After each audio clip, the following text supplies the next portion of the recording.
Fourth supplementary, Sriman Santosh Kumar P. Thank you, sir. Recently, on 6th of December, there was an order issued by the Civil Aviation Ministry to regulate the airfares. So, para number 1 speaks about the fare limit. This order will be applicable for travel till the fare stabilizes. So, what do you mean by the stable price in airfare? Number 1. 2. Will this order applicable Onam and other seasons also? Onam, Christmas and other seasons also? Sir, ये airfare से संबंधित एक प्रश्न है. This is a question related to the airfares and specially when you talk about airfares, the surge in air prices that you see is generally because it is a deregulated sector when there is a mismatch in the demand and supply. When the demand becomes too high than the seats that you can supply in the market, that is when the airlines, with their models of the air pricing, they tend to rise, and that is why exactly the honourable member was also mentioned during Onam or during the festivals, not only in Kerala, but you observe this in North India during Diwali also. And when it comes back to this capping of prices, airfares during the 6th of December, we all are aware with the Indigo crisis that has happened, and we all know how much distress it has caused. And one major thing that has happened during that time is the capacity constraint at which Indian aviation was operating.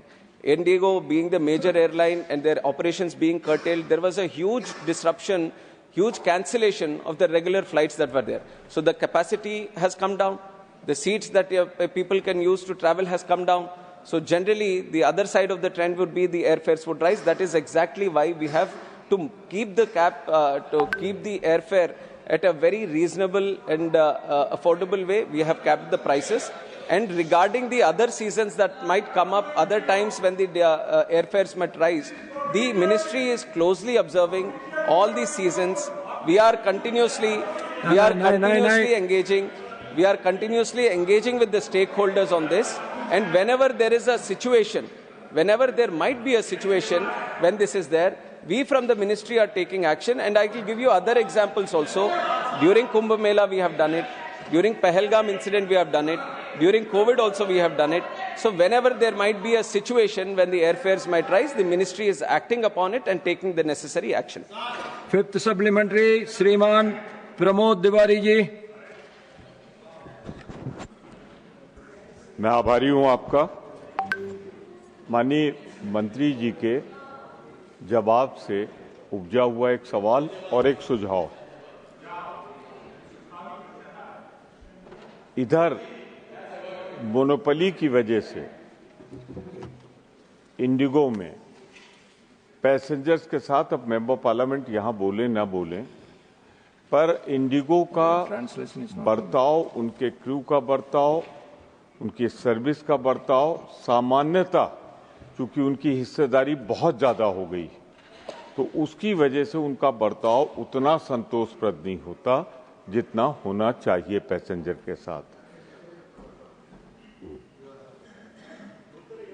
मैं सिर्फ यही कहना चाहूंगा आपसे, क्या एक advisory जारी करेंगे सामान्य पैसेंजर के साथ, और जो सांसद अपनी पार्लियामेंट अटेंड करने या अपनी दायित्वों को सांसद लोग निर्वाहित करते हैं, उस समय उनका बर्ताव और स्वभाव थोड़ा बेहतर होगा, ये मैं कहना चाहता हूं. और दूसरा, इसी से जुड़ा हुआ, जो चूंकि आपने जवाब दे दिया है, कि ये जो लूट होती है त्योहार पर, या अभी जब इंडिगो का क्राइसिस आई थी, तो दूसरे पैसेंजर से 5 गुना 6 गुना किराया था.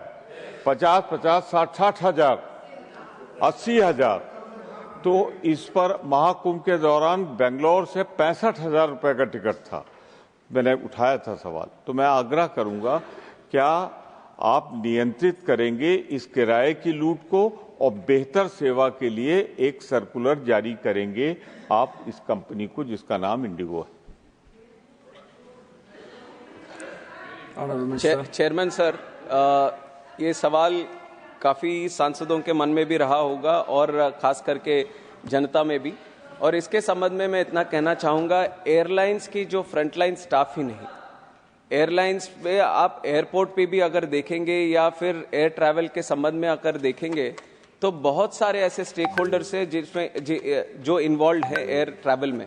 आपके एयरलाइंस के स्टाफ हो गए, ग्राउंड हैंडलिंग के स्टाफ हो गए, बैगेज के संबंध में स्टाफ हुए, CISF जो बहुत ही इम्पॉर्टेंट विंग है हमारे एयरपोर्ट में सेफ ऑपरेशंस के लिए।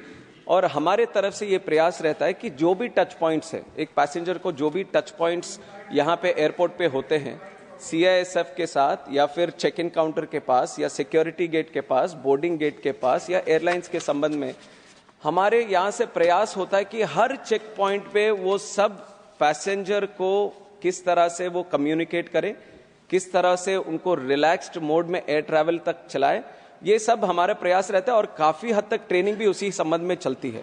और आपका जो जिस तरह से आपने सुझाव भी दिया है, डेफिनेटली हम उसी मैं कहना चाहता हूं कि हमारा ऑलरेडी एक प्रयास इसी संबंध में रहता है। अगर कोई स्पेसिफिक सिचुएशन ऐसा हुआ हो और कार्रवाई भी करते हैं, अगर कहीं पे ऐसा होता है कि सिचुएशन एग्रीवेटेड है किसी के बिहेवियर की वजह से या बात करने के तरीके के वजह से, तो डेफिनेटली हम उनके ऊपर एक्शन भी लेते हैं, क्योंकि हमारे इस संबंध में पैसेंजर को सही तरह ट्रीट करना चाहिए। ये सारे चेक पॉइंट्स पे होना चाहिए, सिर्फ एयरलाइंस की तरफ से ही नहीं, जितने भी चेक पॉइंट्स ओरिजिनेट होते हैं उन सबका होना चाहिए। और दूसरा विषय जो एयर फेयर्स के बारे में उठाया गया था, और ये भी मिनिस्ट्री बहुत सीरियसली इसको ले रही है। जो टैरिफ मॉनिटरिंग यूनिट हमारे DGCA में है, उसको भी और सशक्त करके और सारे रूट्स हम मॉनिटर कर रहे हैं। इंटरनेशनल रूट्स भी अब मॉनिटर करने का किया है, क्योंकि हम वो दबाव एयरलाइंस पे भी हम डालना चाहेंगे, लाना चाहेंगे कि इस तरह से जो अपॉर्चुनिटी से प्राइसिंग के सिचुएशंस कभी कभी जो बन जाते हैं वो ना हो। हमारी मिनिस्ट्री से पूरा इसके ऊपर ध्यान देते हुए हम एयर सेवा में भी एक स्पेसिफिकली हमने टैरिफ मॉनिटरिंग का भी एक सुविधा रखी है, ताकि अगर पैसेंजर किसी को लगता है कि ये प्राइस ये हद से ज्यादा है, ये इस समय में होना नहीं चाहिए, तो उसका स्क्रीनशॉट भी हमें भेज सकता है, तो हम जरूर उस पे ऊपर कार्रवाई करके एयरलाइंस के ऊपर भी एक्शन उसके ऊपर लेंगे। तो बहुत सारे मैकेनिज्म्स हमने इस तरह के हमने बनाए। क्वेश्चन नंबर 153 श्री कपिल सिब्बल जी।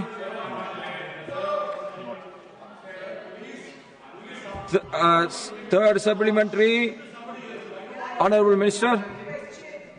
का उत्तर पटल पे लग दिया गया है। Third supplementary, Shri Satpal Sharma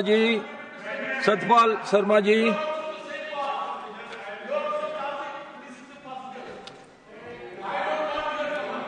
John Britas, please take your seat. John Britas, please take your seat. Please take your seat.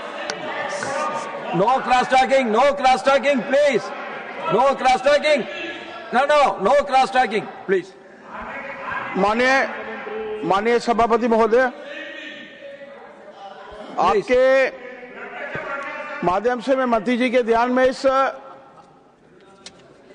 सवाल के बारे में एक जानकारी चाहता हूं। Total number of major reservoirs in whole of the country is 161, while in North Zone there are only 15 major reservoirs.